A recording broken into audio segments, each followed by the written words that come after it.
हाय दोस्तों, pre medico YouTube channel पे आप सभी का स्वागत है। तो जैसा कि आपको पता ही है, हमारे चैनल पे एनटीए टेस्ट पेपर रिवाइज करवाए जा रहे हैं और एनटीए पे अपडेट होने वाले पेपर्स करवाए जा रहे हैं। आज हमारा पेपर है एनटीए का 100। तो क्वेश्चन नंबर 1 इसका, ये proton and alpha particle are accelerated by the same potential. Potential दोनों का क्या देखा है, same. The ratio of wavelength lambda P upon lambda alpha, इनका क्या वेवलेंथ का रेशियो पूछ रखा है यहाँ पे। तो क्या हम जानते हैं यहाँ पे पोटेंशियल के फॉर्म में लैम्डा क्या होता है, de Broglie wavelength. Lambda equal to H by under root 2m/q into V, यही होता है। तो प्रोटॉन और अल्फा पार्टिकल यहाँ पे क्या डिफर करेगा, दोनों का पोटेंशियल सेम है तो मास और चार्ज यही डिफर करेगा। तो lambda proton upon lambda alpha. यहाँ पे अगर अल्फा का देखेंगे कितना मास होगा प्रोटॉन के, इसमें 4m और चार्ज 2q हो जाएगा और इसका मास m और q। ये क्या हो जाएगा, कैंसिल हो जाएगा। यहाँ पे आएगा √8। तो lambda P by lambda alpha, यहाँ पे ये रेशियो पूछ रखा है। √8 मतलब क्या होगा 2√2, ये अपॉन में क्या है 1 है। तो कौन सा ऑप्शन हो जाएगा, पहला option. Question number 2, two energy level of an electron in an atom are separated by energy level के यहाँ पे क्या दे रखा है, डिफरेंस दे रखा है डेल्टा ई। 2.3 इलेक्ट्रॉन वोल्ट दे रखा है। The frequency of radiation emitted when the electron go from higher to lower. तो यहाँ पे क्या पूछ रखा है, इसने फ्रीक्वेंसी पूछ रखा है क्वेश्चन में। तो फ्रीक्वेंसी कैसे निकालते हैं हम लोग, या तो ये लगा दीजिए E equal to H into F, ये लगा दीजिए यहाँ से डेल्टा ई बाई एच करके, या तो सीधा सीधा हम लोग क्या पढ़ते हैं यहाँ पे, फ्रीक्वेंसी अगर निकालना हो तो क्या लिखेंगे यहाँ पे 4.15 10⁻15 इंटू डेल्टा ई, ये होता है यहाँ पे। इसको सॉल्व करेंगे कितना आएगा 4.15 10⁻15 इंटू डेल्टा ई कितना 2.3। तो ये क्या हो जाएगा 4 2 8, 8 से कुछ ज्यादा आएगा। कौन सा ऑप्शन हो जाएगा यहाँ पे, डी ऑप्शन हो जाएगा यहाँ पे। इसको क्या लिखते हैं हम लोग, डेल्टा ई। अगर हमें फ्रीक्वेंसी निकालना हो तो हम लोग क्या लिखते हैं 4.15 10⁻15 इंटू डेल्टा ई। लेकिन अगर हमें यहाँ पे लैम्डा निकालना हो तो 12400 अपॉन डेल्टा ई। और यहाँ पे दोनों कैसा होता है डेल्टा ई, इलेक्ट्रॉन वोल्ट में। ठीक है, यहाँ पे दोनों कैसा होता है, इलेक्ट्रॉन वोल्ट में रखते हैं। तो यहाँ पे कौन सा ऑप्शन गया, D option. Question number 3, a man stand at one end of a boat which is stationary in water, neglect water resistance. Water resistance को हमें नेग्लेक्ट करना है, मतलब कोई फोर्स नहीं वाटर पे। वाटर की वजह से क्या, कोई फोर्स नहीं आना है यहाँ पे। The man now moves to the another end of the boat and again become stationary. The center of mass of the man plus boat system will remain stationary with respect to water। इसने कुछ ऐसा बोल रखा है कि एक boat है और ये एक आदमी है, ये चल के क्या होता है दूसरे एंड पे जाता है। तो दूसरे एंड पे अगर चल के जाएगा तो यहाँ आ गया, बोट भी हमारी कुछ डिस्टेंस जाएगी। मतलब इसने ये पूछ रखा है जो हमारा सेंटर ऑफ मास ये दोनों का, ये जो पहले था कंबाइन, इसका और इसका क्या होना है, चेंज नहीं होना है। इसने ये लिखा, कब तक चेंज नहीं होगा, तो क्या होगा जब तक कोई एक्सटर्नल फोर्स नहीं है हमारे पास। तो यहाँ पे कोई एक्सटर्नल फोर्स दिए वाटर, वो क्या वाटर रेजिस्टेंस है ही नहीं, मतलब एक्सटर्नल फोर्स नहीं है। तो क्या हर एक केस में दोनों का क्या रहने वाला है यहाँ पे, विद रेस्पेक्ट टू वाटर क्या रहने, सेंटर ऑफ मास कांस्टेंट रहने वाला है इन ऑल केसेस। ठीक है, अगर कोई एक्सटर्नल हॉरिजॉन्टल में अगर कोई फोर्स आ जाता है यहाँ पे, मतलब हॉरिजॉन्टल फोर्स 0 ना होता तो सेंटर ऑफ मास 0 नहीं हो पाता। ठीक है, सेंटर ऑफ मास क्या होता है, स्टेशनरी नहीं रह पाता, वो क्या चेंज हो जाता है फिर अपना। लेकिन यहाँ पे कोई हॉरिजॉन्टल फोर्स नहीं है तो क्या रहने वाला है, सेम रहने वाला है in all the cases. Question number 4, 3 block of mass small m, 2 small m के और एक capital M are kept on a frictionless floor as shown in the figure. ये दे रखा है यहाँ पे। The leftmost block is given velocity v towards the right, इसको हम लोग v वेलोसिटी राइट की तरफ दे रहे हैं। All the collision between the block are perfectly inelastic. Perfectly inelastic मतलब क्या, ये इससे जाके टच करेगा पूरा। The loss in kinetic energy after all the collision, पूरे कोलिजन के बाद जो है इनिशियल काइनेटिक एनर्जी का इतना लॉस हो रहा है। देख लेते हैं फिर पूछा क्या है, ratio of capital M by small m. तो इसको कैसे करेंगे, तो हमें क्या करना है, loss in kinetic energy after all the collision 5/6 of initial kinetic energy. तो हमें क्या करना है, यहाँ पे लॉस तो दे रखा है डेल्टा के, डेल्टा के हमें दे रखा है 5/6 ऑफ इनिशियल, ये दे रखा है हमारे पास, और हमसे रेशियो पूछ रखा है। तो ये तो कैपिटल एम तो इधर है, तो हमें क्या करना है, पहले इसकी एनर्जी फाइनल निकाल लेते हैं। तो फाइनल कितना रहेगा 1/6 ऑफ इनिशियल ही बचेगा ना, तो फाइनल कितना होगा, ये 1/6 ऑफ इनिशियल एनर्जी बचेगा, यहीं से हमें रिलेशन पता चल जाएगा, क्योंकि अगर कैपिटल एम चाहिए तो हमें यहाँ तक तो पहुंचना पड़ेगा। यहाँ तक आ जाइए कैसे वेलोसिटी, इसकी एनर्जी कितनी है, इसकी एनर्जी जितनी भी होगी क्या कितना रहेगा वो 1/6 ऑफ इनिशियल बचेगा, क्योंकि 5/6 क्या हो रहा है यहाँ पे, क्योंकि क्या 5/6 तो लॉस हो जाता है ना, तो बचेगा कितना 1/6 ऑफ इनिशियल। तो हमें यहाँ तक पहुंचना है, इसकी एनर्जी 1/6 ऑफ इनिशियल तो पता ही है हमें, इनिशियल एनर्जी कितनी है हाफ mv²। अब बस यही फाइनल एनर्जी निकाल लेते हैं। इसका कैसे निकालेंगे, पहले ये इससे कोलाइड करेगा तो इसकी वेलोसिटी कितनी आएगी ये चेक करेंगे। तो इसके लिए लिखेंगे ये दोनों बॉडी के लिए m into V is equal to, ये तो पहले रेस्ट में ही था, इसका जीरो मान ले, जीरो हो गया है, और दोनों जब क्या होंगे टच कर जाएंगे एक दूसरे से, कंबाइन हो जाएंगे 2m into V dash, inelastic है ना, तो वी डैश कितना आएगा यहाँ से, वी डैश की वैल्यू आएगी यहाँ से v/2। मतलब अब ये जो दोनों सिस्टम है ये m और ये दोनों 2m मास के, ये चलने लगेंगे v/2 से, ये जाके तीसरे वाले से भिड़ेगा, तो तीसरे वाले मतलब क्या कैपिटल M के पास जाएगा, तो इससे कंबाइन करेगा, तो इसकी फिर वेलोसिटी कितनी हो जाएगी कंबाइन वाली, वो चेक कर लेते हैं। पहले चल रहा था 2m इंटू v/2 और ये कैपिटल M रुका हुआ है तो इसका जीरो ले लेते हैं, और बाद में दोनों क्या हो गए मिल गए, तो 2m प्लस m। अब इसकी वेलोसिटी देखनी है तो इसकी मान लेते हैं v', तो इसकी करेंगे तो ये कितना हो जाएगा, यहाँ से कैपिटल M है, कैपिटल M ऐड मत कर दीजिएगा यहाँ पे, तो 2 से 2 कैंसिल हो गया, तो यहाँ पे v' जो आया है वो हो जाएगा mv/2m प्लस m, ये हो गया इसकी वेलोसिटी। तो ये हमारे पास आ गई है फाइनल वेलोसिटी इस ब्लॉक की। तो एनर्जी कितनी हो जाएगी k फाइनल हो जाएगी हाफ 2m प्लस m, और क्या v' का स्क्वायर, तो क्या हो जाएगा m² v² upon 2m plus m का स्क्वायर, ये हो जाएगा। यहाँ से क्या हो जाएगा, ये स्क्वायर से कैंसिल, क्या बचा हमारे पास खाली half m² v² upon 2m plus m, ये आया है फाइनल। और लॉस कितना हो रहा है 5/6 क्या हो रहा है लॉस हो रहा है, तो ये जो फाइनल होगा किसके बराबर बचेगा, ये 1/6 ऑफ इनिशियल, यही तो बचेगा। अगर 5/6 लॉस हो जा रहा है तो जो फाइनल बचेगा क्या होगा 1/6 ऑफ इनिशियल, तो हाफ mv² 1/6 ऑफ इनिशियल हो गया। यहाँ से ये क्या होता है हाफ mv² और mv² क्या हो जाएगा कैंसिल हो जाएगा। क्या आ रहा है हमारे पास यहाँ पे, इसको कैलकुलेट करेंगे तो क्या आएगा यहाँ पे पूरा, यहाँ पे हो जाएगा 2m plus m is equal to 6m, ये तो आएगा। तो यहाँ से m इक्वल टू क्या आया 4m, तो capital M by small m का रेशियो कितना आ रहा है 4 आ रहा है। कौन सा ऑप्शन जाएगा यहाँ पे, D option. Question number 5, an aircraft execute horizontal loop of radius, ये दे रखा है स्टेडी स्पीड दे रखा है 900 किलोमीटर पर, find the ratio of centripetal acceleration with the acceleration due to gravity. तो ये पूछा है एक्सेलरेशन मतलब सेंट्रीपिटल एक्सेलरेशन अपॉन ग्रेविटी, तो सेंट्रीपिटल एक्सेलरेशन होता कितना v² अपॉन r, और यहाँ पे कैसा दे रखा है किलोमीटर, तो इसको हम लोग क्या चेंज कर देंगे 1 किलोमीटर, ठीक है यहाँ पे कर लेते हैं 1 किलोमीटर मतलब क्या हो जाएगा 1000 हो जाएगा, और v² 900, तो 900 को अगर यहाँ पे कन्वर्ट करेंगे इसको तो 5/18 इसको करेंगे तो क्या हो जाएगा 50, तो क्या हो जाएगा 250 इंटू 250, ये क्या हो जाएगा 0 0 कैंसिल हो जाएंगे, 625/10 कितना आएगा ये 62.5, तो ये आया सेंट्रीपिटल एक्सेलरेशन। देखिए रेशियो किसके साथ पूछा है ड्यू टू ग्रेविटी के साथ, तो AC/G पूछा है, तो यहाँ पे क्या आ जाएगा 62.5 अपॉन इसको अगर हम लोग 10 ले लेंगे तो क्या आएगा 6.25 के समथिंग आएगा, कौन सा बी ऑप्शन हो जाएगा। Question number 6, the paramagnetic substance of susceptibility 3 × 10⁻⁴ is place in a magnetic field of 3 × 10⁻⁴, magnetic field की इंटेंसिटी भी उतनी है, find the intensity of magnetization, तो यहाँ से इंटेंसिटी ऑफ मैग्नेटाइजेशन निकालना है।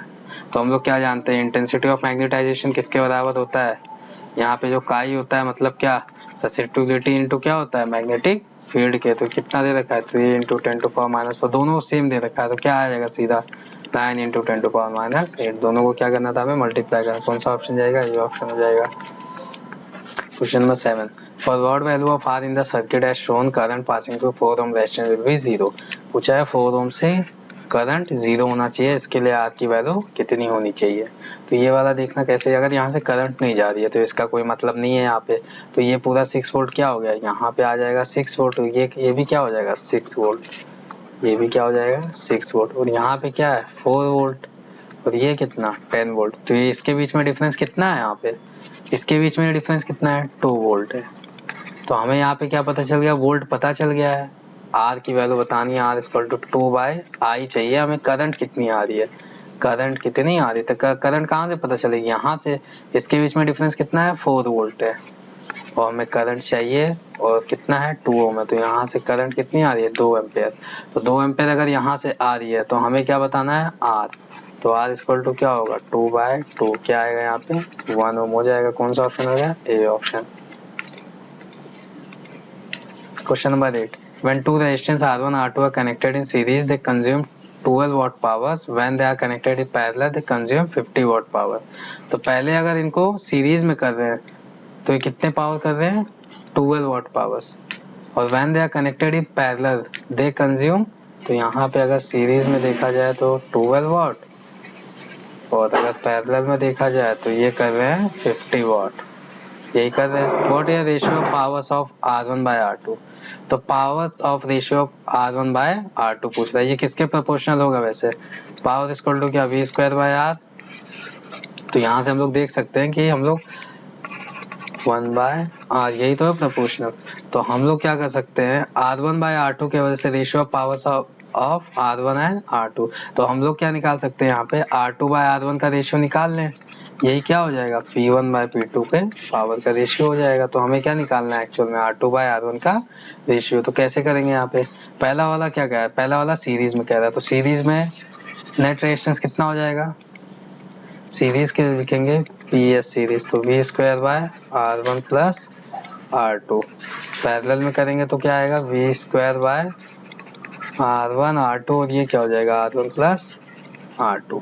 अब हमें ये चाहिए, हम क्या करेंगे डिवाइड कर देंगे यहाँ पे, तो ये कैंसिल हो गया आपस में, और यहाँ पे आएगा P series upon parallel is equal to कितना हो जाएगा R1 R2 upon R1 plus R2 का स्क्वायर, ये हो जाएगा। और ये वैल्यू कितनी दे रखी है, सीरीज वाली दे रखी है 12 और पैरेलल वाली दे रखी है 50, इसको सॉल्व करेंगे क्या आएगा 6/25, तो ये अपने पास वैल्यू आ रही है, ये वैल्यू आ गई है।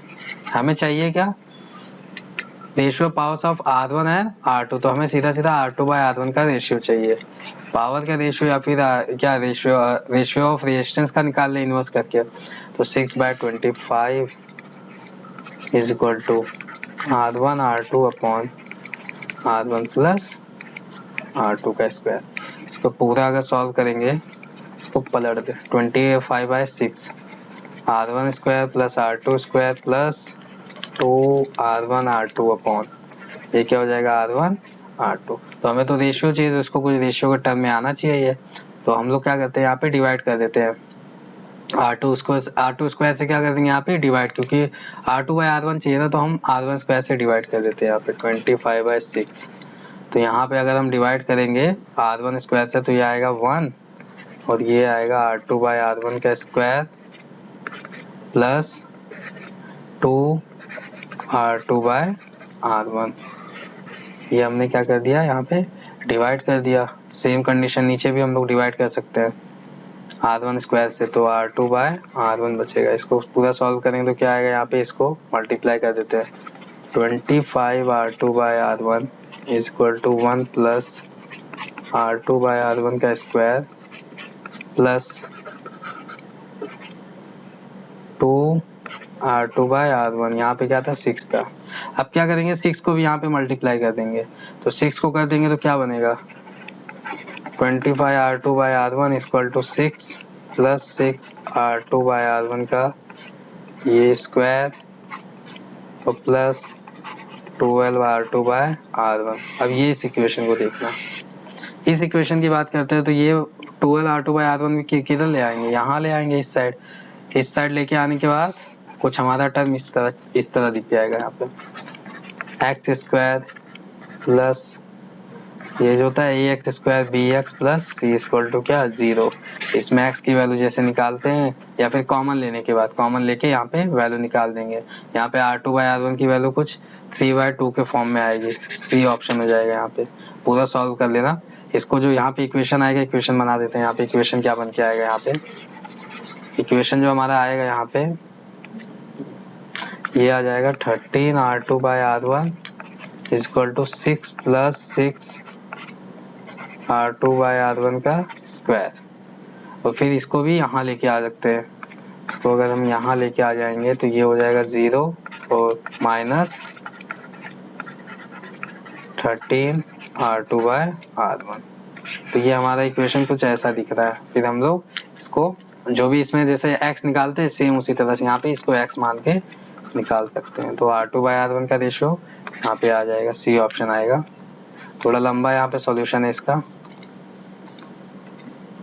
Question number 9, two ball with charges 5 microcoulomb 10 microcoulomb are at distance of 1 meter from each other. In order to reduce the distance between them is 0.5 meter. The amount of work to be performed. तो work होता है क्या यहाँ पे, work होता है Q into V, या फिर कह सकते हैं वर्क डन बराबर क्या होता है U final minus U initial होता है। तो यहाँ पे देखा U इनिशियल कितना है, यहाँ पे 1 मीटर के डिस्टेंस पे है। तो यहाँ पे Q1 Q2 अपॉन 1 मीटर कह सकते हैं। यहाँ पे U फाइनल क्या हो जाएगा Q1 Q2 अपॉन 0.5 मीटर। मतलब क्या हो रहा है यहाँ पे ये 1/2 हो जाता है ना। तो यहाँ पे U फाइनल जो आ रहा है, U फाइनल आ रहा है twice of U initial minus U initial. तो यहाँ पे आएगा क्या U इनिशियल, मतलब जो वर्क डन होगा सीधा सीधा किसके बराबर होगा, U इनिशियल के बराबर। U इनिशियल निकाल देंगे हम लोग। U इनिशियल क्या हो जाएगा 9 × 10⁻9 5 × 10 और ये क्या हो जाएगा 10⁻−12 अपॉन और क्या 1 मीटर दिया था 1 में। तो 9 5 जा कितना हो जाएगा 45। कौन सा 45 के टर्म में सब कुछ देगा, हमें एग्जैक्ट कैलकुलेशन करना पड़ेगा। तो यहाँ पे एग्जैक्ट करेंगे 9 5 जा 45 और 9 है और 10 और क्या है यहाँ पे -12 है। तो कितना हो जाएगा ये यहाँ पे -2 क्या आएगा 0.45 जूल। कौन सा ऑप्शन है, D option. Question number 10, the electric field intensity at all point in space is given by. तो इलेक्ट्रिक फील्ड दे रखा है यहाँ पे square frame LMNO of side 1 metre is shown in the figure. The point N lies in XY plane. तो N हमारा कहाँ पे XY प्लेन में यहाँ पे दिखा रखा है। The angle between the line ON and the X axis के बीच का एंगल इज 60 डिग्री दे रखा है यहाँ पे।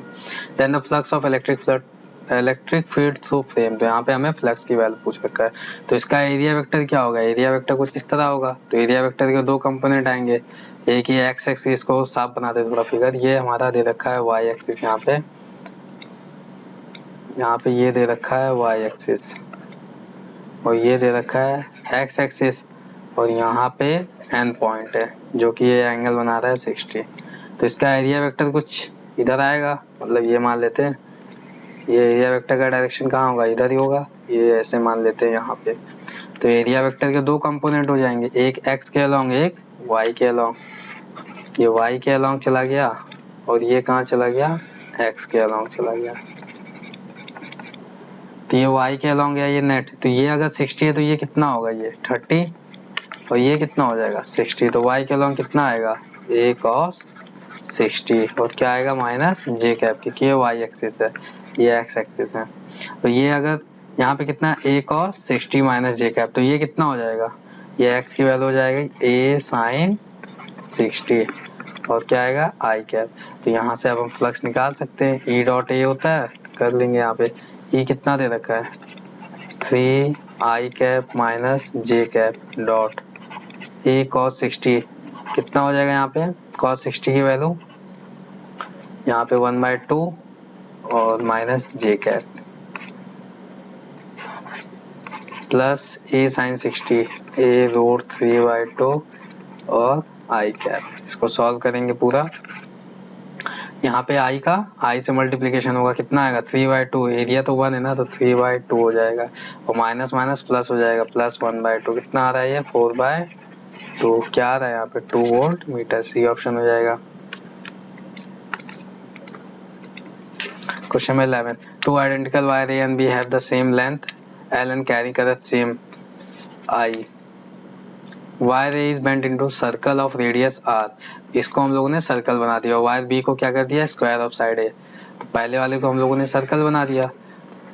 If B1 and B2 are the value of magnetic induction at the center of the circle and center of the square respectively, तो एक square ये बन गया हमारा, तो इसका वैल्यू दे रखा है B2, इसका वैल्यू दे रखा है B1, तो B1 बाय B2 का रेशियो पूछ रखा है। तो यहाँ पे सर्कल का पता होता है mu nought by 2 I by R, mu nought by 2 I, R की वैल्यू कितनी हो जाएगी, दोनों लेंथ कितनी है दोनों की एल है ना, तो यहाँ पे अगर इसको सर्कल बनाएंगे तो क्या लिखेंगे, इसके लिए लिख देंगे 2 pi R equal to L, तो आर इक्वल टू क्या आएगा, एल बाय 2 पाई, तो R equal to L by 2 pi क्या हो जाएगा, फिर मल्टीप्लाई हो जाएगा, तो यहाँ से आ रहा है mu naught I by L into pi, 2 से 2 क्या कैंसिल, तो ये हो गया सर्कल के लिए हमारा, ये वैल्यू दे रखा है सर्कल कितना दे रखा है, B1 and B2 are the magnetic induction centre of a circle, B1 है क्या, इसके लिए B1 है।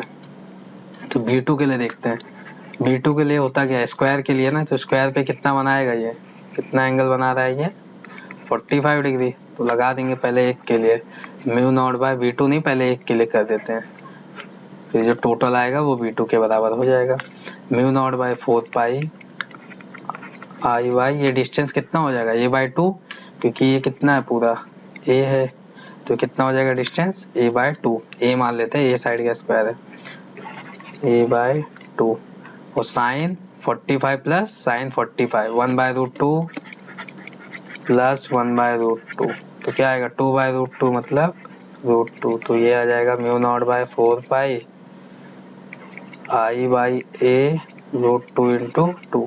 अब A की वैल्यू A साइड है, तो यहाँ पे क्या है 4 इक्वल टू एल, तो A इक्वल टू क्या है एल बाय 4, यहाँ से देखेंगे mu nought by 4 pi I by L by 4 root 2 into 2, इसको सॉल्व करेंगे कितना आएगा, mu nought by 4 pi I by L 8 root 2, तो ये वैल्यू जो है ये एक तार की वजह से आई है, और कितने हैं ऐसे 4 है, तो इसको क्या करेंगे 4 से मल्टीप्लाई कर देंगे यहाँ पे सीधा, तो वो जो वैल्यू आएगी वो आएगी B2, तो B2 इक्वल टू आ जाएगी म्यू नॉट बाय यहाँ पे 4 pi I by L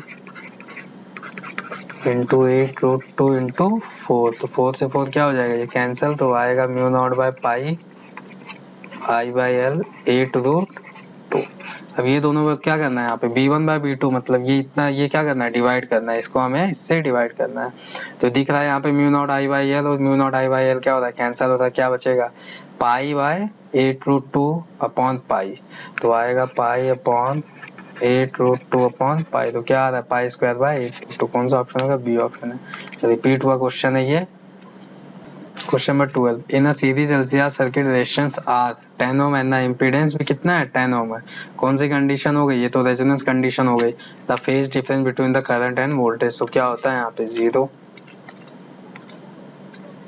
question number 13, satellite moves around the earth in a circular orbit of radius R making 1 revolution per day, तो आर रेडियस में कितना है 1 revolution per day, एक revolution के लिए कितना लग रहा है इसको 1 डे।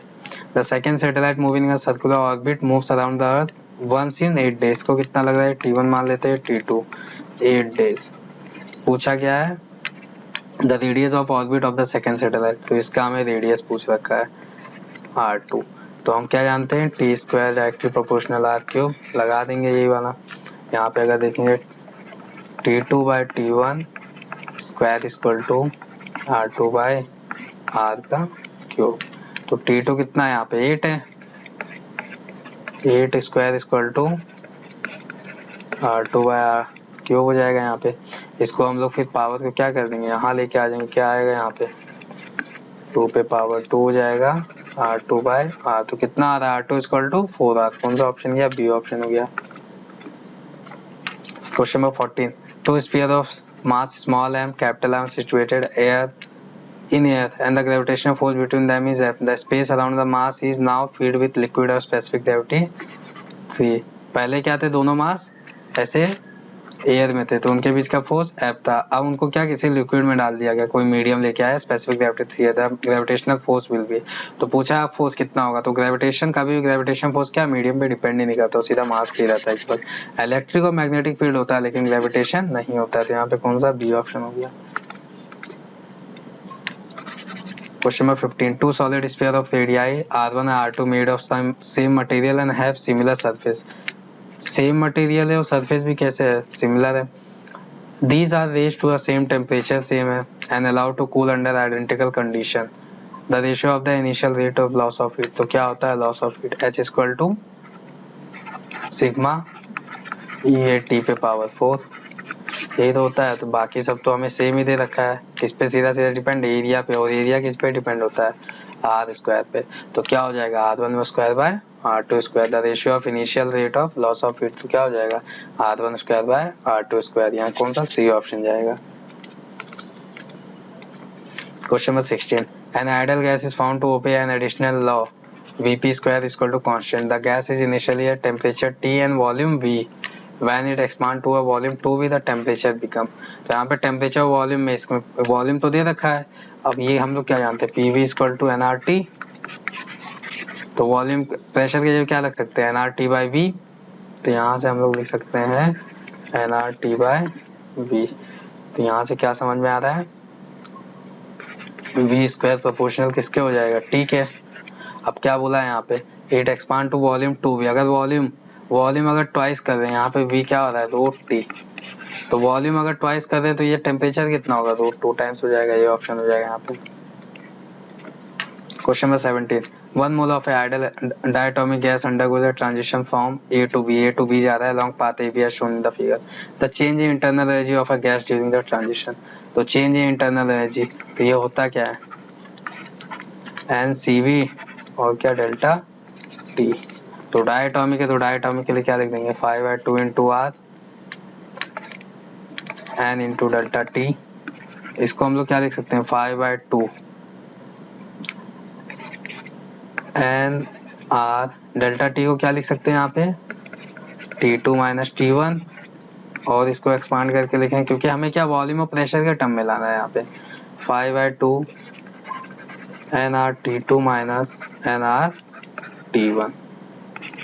तो इसको करेंगे तो 5/2, यहाँ पे आएगा P V2 minus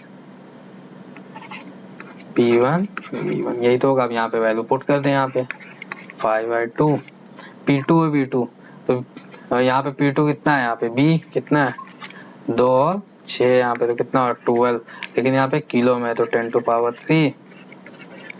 10⁻³ minus P1 V1, तो V1 कितना है 4, P1 कितना है 5, 4 जा कितना 20 इंटू 10⁻3, तो कितना माइनस में आ रहा है, यहाँ पे क्या आ रहा है माइनस, और 8 हो जाएगा, और 5/2 इंटू 10⁻3, ये क्या हो जाएगा 4, तो क्या आएगा -20 इंटू 10⁻3, तो क्या आ रहा है -20 किलो जूल।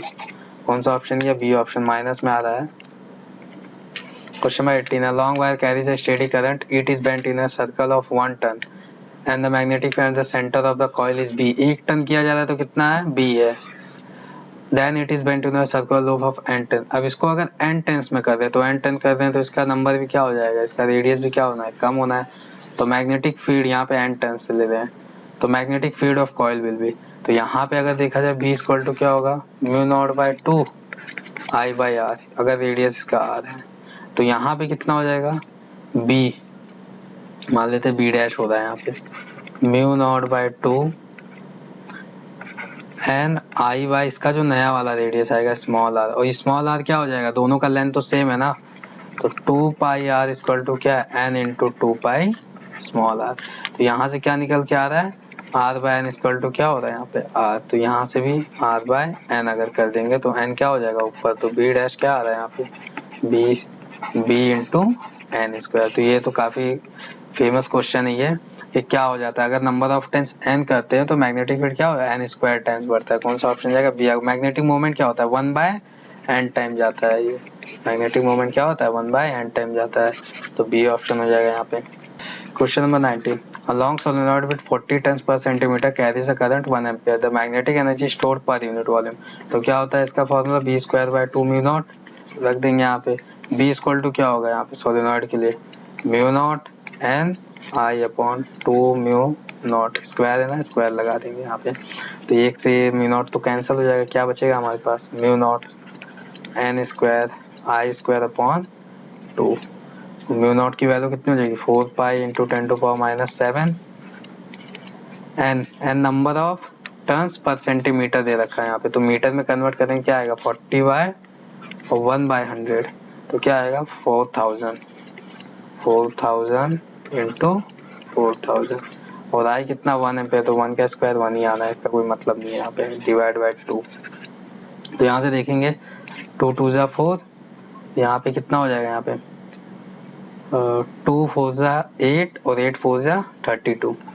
तो 32 पाई और यहाँ पे 2 ऑप्शन दे रखा तो हमें पूरा कैलकुलेट करना पड़ेगा. तो 32 pi into 10 to power minus 7 है और ये कितना है 336. तो 10 टू पावर माइनस 1 बचेगा यहाँ पे.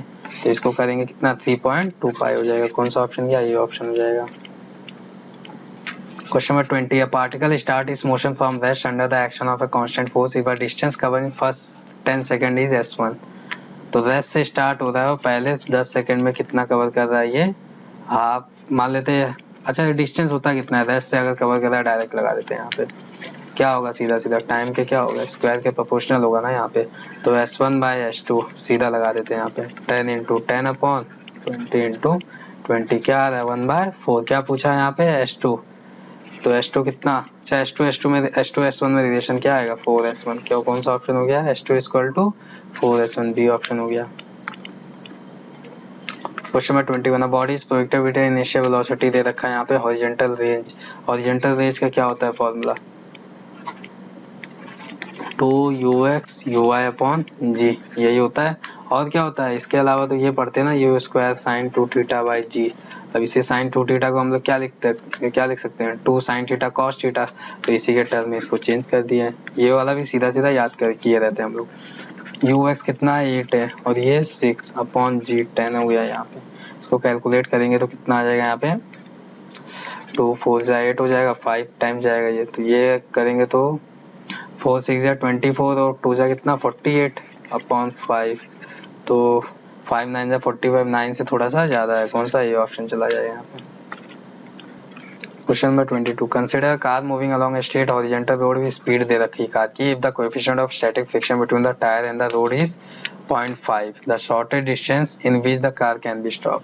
तो इसका फॉर्मूला क्या होता है यहाँ पे v square by 2 mu into g लगा देंगे यहाँ पे. अब यहाँ पे वेलोसिटी कैसी दे रखी है यहाँ पे स्पीड दे रखी है किलोमीटर पर आवर में. तो इसको पहले मीटर पर आवर में चेंज कर देंगे मीटर पर सेकंड में. तो ये कितने 72 है ना ये.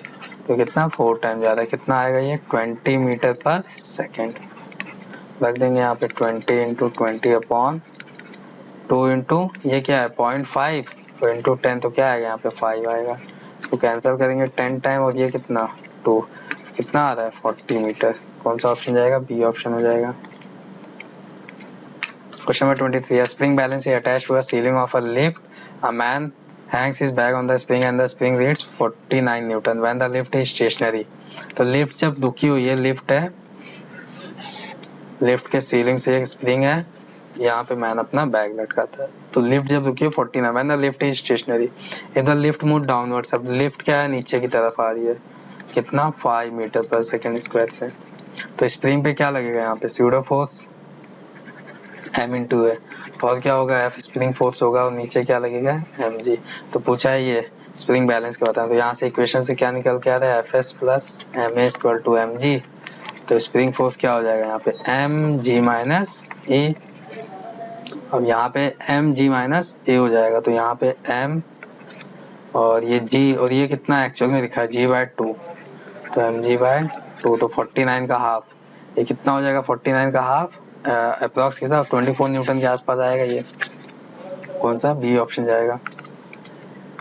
Question number 24. The binding energy per nucleon deuterium and helium nuclei यार ये क्या क्या रखा है ड्यूटेरियम का और हीलियम का दे रखा है. ये काफी बार क्वेश्चन आ चुका है. इसका आंसर कौन सा आता है बार बार ये आता है यहाँ पे कैलकुलेट करके देख लीजिएगा. ठीक है, कैलकुलेट करके देख लीजिए। इक्वेशन यही है कि दो ड्यूटेरियम मिलकर क्या बना रहे हैं, हीलियम आ रहा है। ये 3 पेपर में से एक पेपर में हमेशा आ रहा है, 3 पेपर उठा लो उसमें से एक क्वेश्चन यही मिलेगा। ठीक है, तो ये क्वेश्चन काफी बार आ गया। Question number 25, which of the following statement true for. इसके लिए हमें पूछा स्टेटमेंट कौन they have equal number of proton. Proton क्या है, सब में अलग है। इक्वल नंबर ऑफ इलेक्ट्रॉन भी अलग ही है। इक्वल नंबर ऑफ न्यूट्रॉन, अब न्यूट्रॉन कैलकुलेट करना पड़ेगा। तो यहाँ पे कितना आ रहा है 8, इसमें भी कितना आ रहा है 8 और इसमें भी कितना आ रहा है 8। कौन सा ऑप्शन जाएगा, सी ऑप्शन चला जाएगा। Question number 26, the displacement of the particle simple having motion is related with time. तो डिस्प्लेसमेंट का दे रखा है the frequency of a motion, ये क्या हो जाएगा, angular frequency omega. Omega is equal to 2 pi into f. Omega की वैल्यू दे रखी है pi, pi is equal to 2 pi into F, ये कैंसिल। तो एफ इज इक्वल टू क्या हो जाएगा 1/2। तो क्या हो जाएगा 0.5, ये ऑप्शन हो जाएगा। Question number 27, simple pendulum 4 metre long swings with an amplitude 0.2 metre, the acceleration at the ends of his path. तो यहाँ पे क्या पूछा है, एक्सीलरेशन बताना है उसके पाथ के एंड पे। तो ये हमारे पास कोई पेंडुलम था जिसकी लेंथ कितनी है 4 मीटर है। ये कुछ एम्पलीट्यूड से हमारा एसएचएम कर रहा है, मान लेते ये आया एम्पलीट्यूड। ठीक है, तो इसका इस पाथ पे the acceleration at the end of his path, तो कितना होगा यहाँ पे जी साइन थीटा होगा ना, ये जी साइन थीटा। और ये अगर थीटा मान लेते हैं और ये एम्पलीट्यूड दे रखा है, ये कितना दे रखा है डिस्टेंस 0.2 मीटर। तो यहाँ से थीटा इक्वल टू क्या आएगा 0.2/4। इसको कैलकुलेट करेंगे क्या आएगा 2/40 मीन्स 1/20 आएगा यहाँ पे। तो हमें क्या चाहिए था, acceleration at the ends of his path, तो जी साइन थीटा। और ये थीटा क्या हो जाएगा, थीटा काफी स्मॉल है तो इसको हम लोग क्या लिख सकते हैं, जी थीटा भी कर सकते हैं इसको। और जी, और यहाँ पे इसको कैलकुलेट करेंगे तो 1/20 कितना आएगा 1/2 मीन्स एक्सीलरेशन कितना हो जाएगा 0.5 मीटर पर सेकंड, सी हो जाएगा। और इसको ये फिगर ध्यान में आना चाहिए कि एंड्स ऑफ इट पाथ पे एक्सीलरेशन पूछ रहा है, तो पाथ पे क्या होता है एक्सीलरेशन, जी साइन थीटा होता है ना यहाँ पे पाथ। यहाँ पे क्या होता है जी साइन थीटा, नीचे क्या होता है यहाँ पे सीधा जी होता है। और इस पे लेंथ के सीधा डायरेक्शन में कौन सा होता है यहाँ पे जी कॉस थीटा हो जाएगा अगर ये थीटा है तो। ठीक है, पाथ पे पूछा तो हम पाथ पे चलेंगे जी साइन थीटा लगाते हुए। Question number 28, electrons are accelerated through a potential difference v and a proton are accelerated through a potential difference 4v. The de Broglie wavelength are lambda e and lambda p of electron and proton respectively. The ratio of lambda e by lambda p is given by। तो यहाँ पे फिर से क्या पूछेगा, ratio पूछ रखा है। तो लैम्डा ई क्या लिखेंगे यहाँ पे h/√2m e, और क्या लिख देंगे यहाँ पे क्यों, दोनों लैम्डा प्रोटॉन इलेक्ट्रॉन पे चार्ज क्या रहना है सेम, पोटेंशियल सेम दे रखा है। और लैम्डा पी भी सेम इसी तरह रख देंगे 2m/p/q/v। और क्या पूछा lambda E by lambda P का रेशियो, तो क्या हो जाएगा पी ऊपर चला जाएगा तो क्या आएगा यहाँ पे √mp/me। अच्छा यहाँ पे क्या पोटेंशियल डिफरेंस अलग अलग दे रखा है, यहाँ पे प्रोटॉन का दे रखा है यहाँ पे 4v, तो इसको हम लोग 4 से करेंगे। तो इसके लिए 2 क्या हो जाएगा बाहर, लैम्डा पी आएगा h/2√2m/p/q/v। तो यहाँ पे क्या 2 भी आना है और बाकी एम पी ऊपर चला जाएगा। तो lambda E by lambda P equal to 2mp/me। यहाँ पे कौन सा ऑप्शन जाएगा हमारा, D option. Question number 29, the metal surface is illuminated by light of given intensity and frequency to cause photo emission. If the intensity of illumination is reduced to 1/4 of its intensity, क्या कर रहे हैं इसका 1/4 कर रहे हैं, then the maximum kinetic energy। अब यहाँ पे maximum kinetic energy only depend upon किस पे गाली, फ्रीक्वेंसी। फ्रीक्वेंसी के बारे में कुछ कहा नहीं, फ्रीक्वेंसी चेंज ही नहीं कर रहे हैं यहाँ पे। तो क्या रहने वाला है अनचेंज। कभी भी काइनेटिक एनर्जी किस पे डिपेंड करेगी, केवल और केवल कहाँ पे डिपेंड करनी है, इसकी फ्रीक्वेंसी पे डिपेंड करनी है। तो यहाँ पे डी ऑप्शन हो जाएगा unchange. Question number 30. Two A and B are in series. The radius of A is R and that of B is 2R. If water flow through A with velocity V, then the velocity of water through B. तो यहाँ पे क्या होता है A V is equal to constant, ये तो करना है। तो यहाँ पे पहले वाले का लिख देते हैं pi R square into V, दूसरे वाले का pi into 2r square into V dash. तो यहाँ से क्या दिख रहा है यहाँ पे v/4, क्योंकि पाई आर स्क्वायर कैंसिल और 2 का स्क्वायर क्या 4, v/4 सी ऑप्शन हो जाएगा यहाँ पे। क्वेश्चन नंबर 31, अ वाटर पंप रेटेड, यहाँ पे पावर दे रखा है हैज एन एफिशिएंसी रेट इतना है, रेट इस पे लिखा कितना है 400 वाट, लेकिन ये कितना देना है एफिशिएंसी 75%। तो 75% कितना हो जाएगा 400 इंटू 75/100, ये 0 0 कैंसिल, कितना आ रहा है ये 300 के आसपास आएगा ये, 4 5 20 4 7 20 कितना 300 आएगा ये, तो 300 वॉट देगा ये, लेकिन लिखा इतना लेकिन देना इसको 300 what. If it is employed to raise water through a height of 40 meter, the volume of water drawn in 10 minute। तो यहाँ पे पावर इक्वल टू क्या होता है, यहाँ पे क्या हो जाएगा पोटेंशियल हो जाएगा ना, du/dt हो जाएगा। तो यहाँ पे dmgh/dt, इसको सॉल्व करेंगे क्या आएगा dm/dt g इंटू एच। अब ये पूछा था वॉल्यूम ऑफ वाटर, मतलब डीएम पहले निकाल लेते हैं। तो यहाँ पे मास कितना आ गया, यहाँ पे 300 लिखा है, टाइम इंटू 10 मिनट मीन्स ये टाइम इधर मल्टीप्लाई होगा ना 60 सेकंड, तो कितना 10 मिनट्स इंटू 10 इंटू 60 अपॉन जी कितना 10 और हाइट कितना 4 मीटर। तो ये आएगा हमारा मास आएगा, वाटर का क्या आएगा मास कह सकते हैं, ऐसे को क्या बोल सकते हैं वॉल्यूम, क्योंकि क्या होता है डेंसिटी 1 होता है यहाँ पे। तो एक 10 से 10 कैंसिल, ये कैंसिल हो जाएगा यहाँ पे, ये 2 2 सा और 2 3 सा, 2 1 सा और ये 150, तो कितना आएगा 450 किलोग्राम, या फिर इसको कह सकते हैं 450 लीटर वॉल्यूम।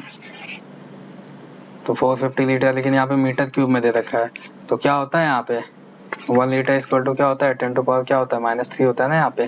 तो इसको हम लोग क्या लिख सकते हैं यहाँ पे 450 into 10 to power -3 metre cube, 450 into 10 to power -3 metre cube, तो क्या हो जाएगा यहाँ पे 0.4 मीटर, ये ऑप्शन हो जाएगा। Question number 32, a ray of light suffer minimum deviation when incident on A equilateral prism. तो यहाँ पे प्रिज्म एंगल कितना हो जाएगा यहाँ पे 60 डिग्री, रिफ्रैक्टिव इंडेक्स दे रखा है यहाँ पे म्यू की value √2, the angle of deviation delta पूछ रखा है यहाँ पे कितना होगा। तो यहाँ पे हम लोग क्या जानते हैं, यहाँ पे मिनिमम डेविएशन के केस में फॉर्मूला होता है क्या है sine delta plus a/2 upon sine a/2, ये हमारे पास फॉर्मूला है, हमें ये निकालना है डेल्टा मिनिमम। हम लोग क्या लिख सकते हैं यहाँ पे √2 इक्वल टू, ये डाटा पूरा क्या लिखा है साइन आई अपॉन, ये क्या हो जाएगा साइन 30, इसको सॉल्व करेंगे तो √2 into sine 30 means 1/2 equal to sine I. तो यहाँ पे क्या आ रहा है एंगल ऑफ इंसिडेंस कितना आ रहा है यहाँ पे 45 डिग्री आएगा ना यहाँ पे, क्योंकि 1/√2 45 डिग्री, तो ये एंगल पूरा कितना आ रहा है 45 डिग्री। तो delta plus a/2 equal to 45 degree, तो delta plus a equal to कितना हो जाएगा 90 डिग्री, और डेल्टा कितना हो जाएगा 90 - 60, यहाँ से कितना कितना आएगा यहाँ पे साइन आई, ये हमारे पास आया 14 90, कितना आ रहा है 30 डिग्री। तो डेल्टा मिनिमम कितना हो जाएगा यहाँ पे एंगल ऑफ डेविएशन कितना होगा 30 डिग्री, कौन सा ऑप्शन हो गया ए ऑप्शन हो जाएगा। Question number 33, an astronomical telescope as a large aperture to, क्या होता है हाई रेजोल्यूशन, क्योंकि जितना अपर्चर लार्ज रहेगा लाइट क्या रहेगी उतनी ज्यादा आएगी, तो रेजोल्यूशन क्या होगा उतना ज्यादा ही होगा, बी ऑप्शन हो जाएगा।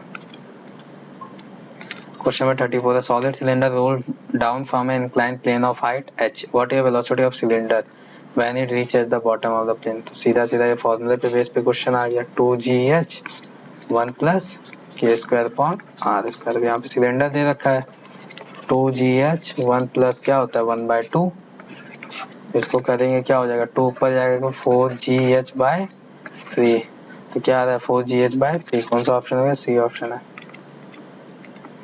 Question number 35, the diameter of flywheel is increased by 1%, increase in moment of inertia। तो यहाँ पे डायमीटर अगर इंक्रीज कर रहा है 1%, तो रेडियस भी क्या हो रहा है 1% इंक्रीज हो रहा है क्या होता है mr², I2/mr² अगर होता है, तो ये अगर 1% इंक्रीज है तो I कितना होगा delta I/I into 100 equal to 2 delta R/R into 100। तो ये 1% अगर हो रहा है तो I कितना हो जाएगा 2%, कौन सा ऑप्शन जाएगा C option. Question number 36, a change of 8 milliampere in the emitter current brings a change 7.9 milliamp collector current, the value of alpha and beta. तो अल्फा क्या होता है लेस देन 1 होता है, तो इसके लिए क्या लिखेंगे डेल्टा IC/I डेल्टा IE, और बीटा क्या होता है मोर देन 1, तो ये क्या हो जाएगा delta IC/I delta I we. तो यहाँ से हमें क्या दे रखा है, यहाँ पे एमीटर करंट आई दे रखा है और क्या देखा है, तो यहाँ से सीधा अल्फा आ जाएगा पहला। तो 7.9/8 तो इसको सॉल्व करेंगे तो 79/80। तो ये कितना हो जाएगा यहाँ पे, तो सॉल्व करेंगे 7.9/8 से इसको अगर कैंसिल करेंगे 0.9 और 8 तो 0.98 ही आएगा। और बीटा कितना आएगा यहाँ पे, delta I C by I B. अब आई बी तो दे नहीं रखा है तो आई बी यहाँ से हमें निकालना पड़ेगा। वो आई बी हो कितना जाएगा यहाँ पे, आई बी हो जाएगा यहाँ पे, क्योंकि आई ई इक्वल टू क्या होता है आई बी प्लस आई सी। तो आई बी आई माइनस आई सी, आई इतना है और आई सी क्या है यहाँ पे, ये 7.9। तो 8 माइनस 7.9 कितना हो जाएगा 1.1। तो यहाँ पे सीधा लिख सकते हैं, यहाँ पे आई सी करंट कितना दे रखा है 7.9 अपॉन 0.1 कितना आ रहा है, ये 79। कौन सा ऑप्शन जा रहा है 79। तो दो ऑप्शन दे रखा है 0.96 में, तो ये क्या 0.98 आ रहा है ना, तो 0.99 उसके आगे भी कुछ आएगा, डी ऑप्शन हो जाएगा। Question 37 common emitter amplifier as a voltage gain दे रखा है यहाँ पे, है ना। इनपुट इम्पीडेंस ये क्या देखा है, इनपुट रेजिस्टेंस दे रखा है एक तरह से, आउटपुट इम्पीडेंस दे रखा है, तो पावर गेन। तो यहाँ पे अगर देखा जाए पावर गेन देखा जाए यहाँ पे, पावर आउटपुट बाय इनपुट यही पूछ रखा है, ये क्या होगा V output by V input और into I output by I input, ये कह सकते हैं हम लोग। ये तो दे रखा है वोल्टेज गेन, ये सीधा हमको दे रखा है 50। अब आई आउटपुट बाय आई इनपुट कितना हो जाएगा, यहाँ से देख लेते हैं। यहाँ पे R output by R input equal to V output by V input. अब फॉर्मूला ना भी आता तो आप ऐसे ही करिएगा। यहाँ पे I input by I output, ये दे रखा है यहाँ पे 50 और आउटपुट कितना 200 इनपुट 100। तो ये कितना हो गया, कैंसिल हो गया। तो यहाँ पे अगर यहाँ पे 2/50 आया है इनपुट बाय आउटपुट, तो आउटपुट बाय इनपुट कितना हो जाएगा 50/2। इसको करेंगे कितना होगा यहाँ पे 2500/2 करेंगे कितना आएगा 1250। कौन सा सी ऑप्शन चला जाएगा यहाँ पे। तो यहाँ पे हमें कोई फॉर्मूला याद करने, बीटा और ए वी वो सब फॉर्मूला याद करने की जरूरत नहीं, हम सीधा जो भी है आउटपुट बाय इनपुट करके ही लगाते रहेंगे हम लोग। जैसे मैंने हर जगह पे आउटपुट बाय इनपुट करके ही लगाया है। फॉर्मूला ना भी आता तो आप ऐसे ही कर सकते हैं, C option. Question number 38 the pressure of an ideal gas increase by keeping the temperature constant the kinetic energy. तो टेम्परेचर कांस्टेंट है, काइनेटिक एनर्जी किस पे डिपेंड करता है, टेम्परेचर पे क्या रहने वाला है, सेम रहने वाला है यहाँ पे। ये question number 39 the unit of Stefan constant sigma.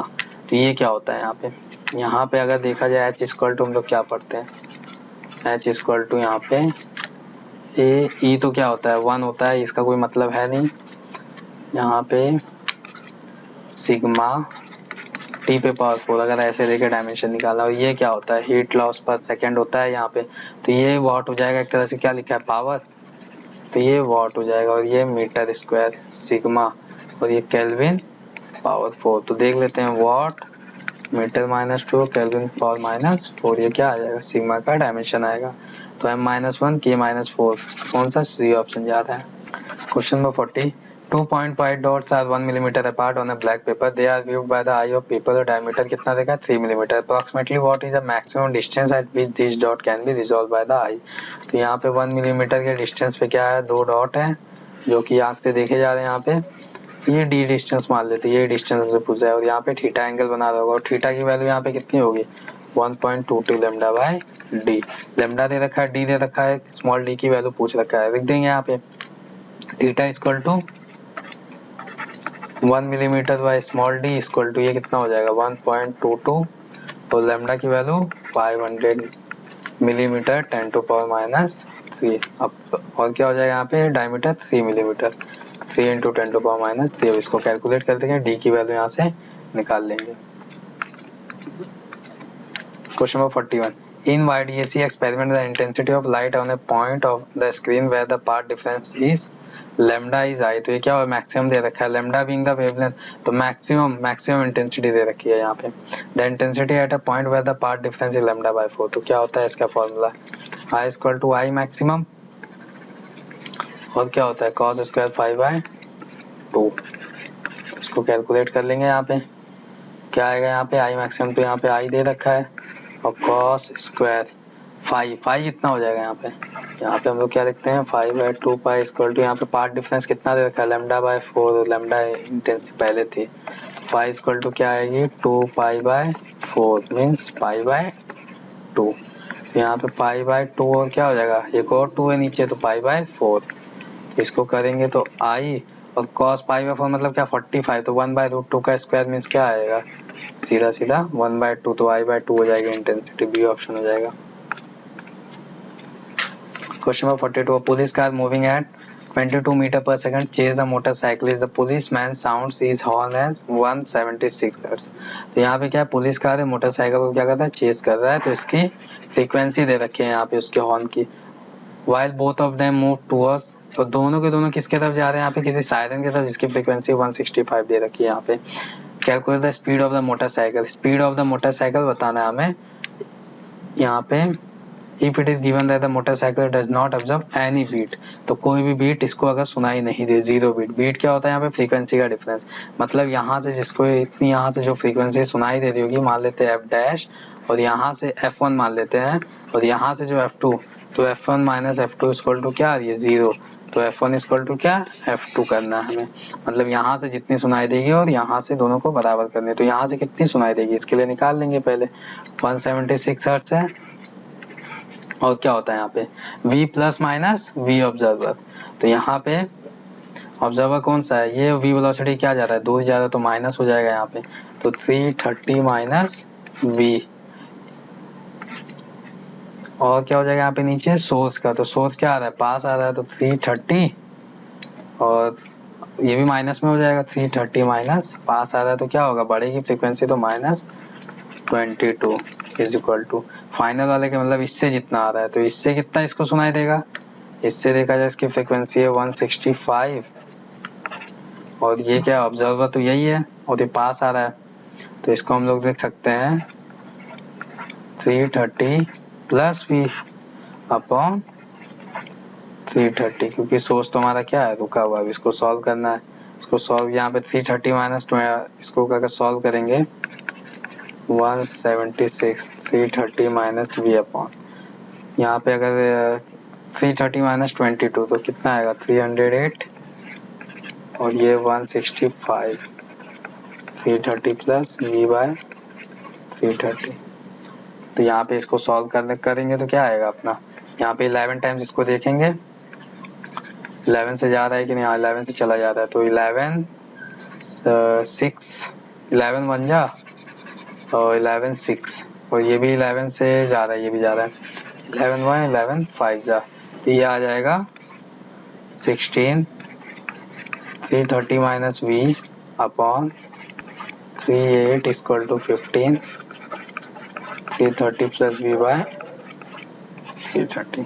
इसको कैलकुलेट करेंगे यहाँ पे, ये भी 11 टाइम जा रहा है 11 2 जा 11 8 जा तो 11 3 जा ये हो गया यहाँ पे, और ये फिर कितने टाइम जा रहा है ये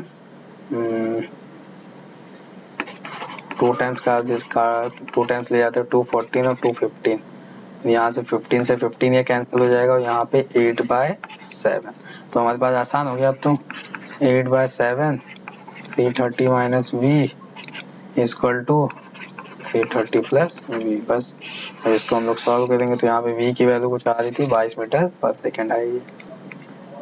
question number 43, the fundamental frequency of a sonometer wire is and if the length and diameter of the wire are double, तो यहाँ पे लेंथ और डायमीटर को क्या करें डबल करें तो tension same then the fundamental frequency होती है फंडामेंटल फ्रीक्वेंसी v/2l, तो यहाँ पे v कितना हो जाता है t/μ अपॉन 2l, इसको हमें किस टर्म में लेके आना है डायमीटर मीन्स एरिया के टर्म में, एरिया के टर्म में क्या होता है t/2 into a upon 2l, l कहाँ चला जाएगा इसके पास चला जाएगा, मतलब यहाँ पे फ्रीक्वेंसी सीधा सीधा किस पे डिपेंड होके आ रही है 1/√a इंटू l, इससे पे आ रही है लेंथ एंड डायमीटर आ डबल, तो ये कितना हो जाएगा ये ट्वाइस हो जाएगा, लेकिन इसको अगर डायमीटर अगर डबल कर दें तो एरिया क्या हो जाएगा 4 टाइम, तो यहाँ पे एरिया हमारा होना है 4 टाइम 4 का रूट करेंगे क्या 2 बाहर हो जाएगा 4 हो जाएगा तो n क्या आ जाएगा 1/4 मीन्स कितना जाना है इसको n/4 सी ऑप्शन हो जाएगा यहाँ पे।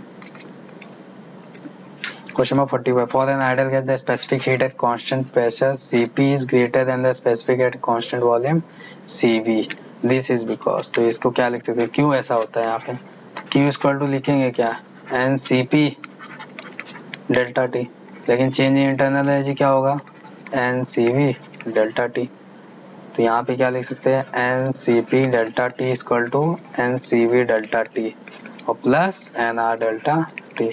तो Cp की वैल्यू Cv से क्या आ रही है, ज्यादा आ रही है ना, किसकी वजह से, क्योंकि वर्क डन क्या होना चाहिए पॉजिटिव होना चाहिए। तो यहाँ पे there is a finite work done by the gas on its environment when its temperature increase while the pressure remain constant. तो कौन सा ये ऑप्शन सही है, क्योंकि वर्क डन हमारा क्या होना चाहिए पॉजिटिव, प्रेशर कांस्टेंट होना चाहिए। यहाँ पे वॉल्यूम रिमेन कांस्टेंट हो रहा है, ये हो ही नहीं सकता। कौन सा ऑप्शन जा रहा है यहाँ पे, ये ऑप्शन हो जाएगा अपना। Question number 45 the work energy theorem states that the change in, तो क्या बताता है work energy theorem, work done by net force equal to change in kinetic energy. तो यहाँ पे kinetic energy of a particle is equal to the work done on it by the net force, पहले ही option C है। दूसरा क्या है kinetic energy of particle equal to the work done by one of its force, नहीं, अगर एक force करेगा तो क्या होगा change in kinetic plus potential होगा ना ये, यहाँ पे ये चीज ध्यान रखना है। तो वर्क डन बाय नेट अगर पूछा जाए तो चेंज इन काइनेटिक एनर्जी हो जाएगा।